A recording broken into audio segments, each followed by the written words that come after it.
Proverbe 1.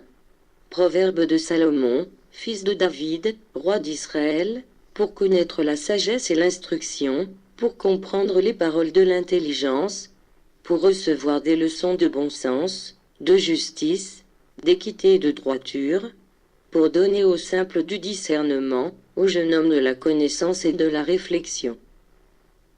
Que le sage écoute, et il augmentera son savoir, et celui qui est intelligent acquerra de l'habileté, pour saisir le sens d'un proverbe ou d'une énigme, des paroles des sages et de leurs sentences.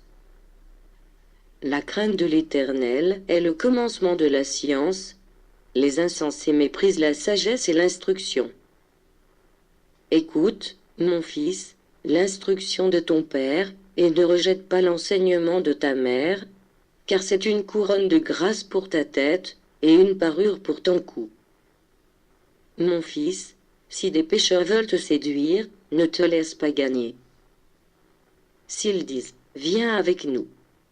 Dressons des embûches, versons du sang, tendons des pièges à celui qui se repose en vain sur son innocence, engloutissons-les tout vifs, comme le séjour des morts, et tout entier, comme ceux qui descendent dans la fosse.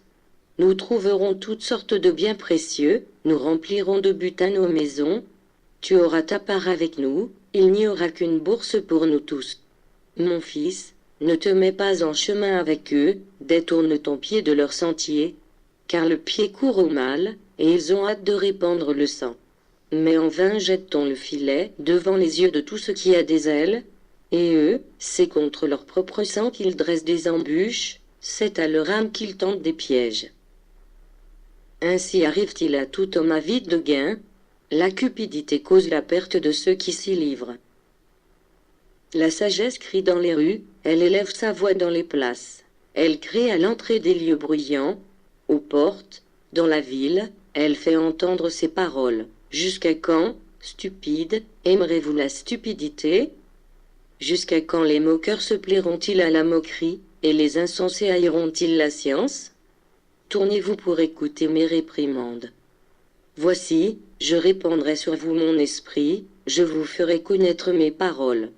Puisque j'appelle et que vous résistez, puisque j'étends ma main et que personne n'y prend garde, puisque vous rejetez tous mes conseils, et que vous n'aimez pas mes réprimandes, moi aussi, je rirai quand vous serez dans le malheur, je me moquerai quand la terreur vous saisira, quand la terreur vous saisira comme une tempête, et que le malheur vous enveloppera comme un tourbillon, quand la détresse et l'angoisse fondront sur vous.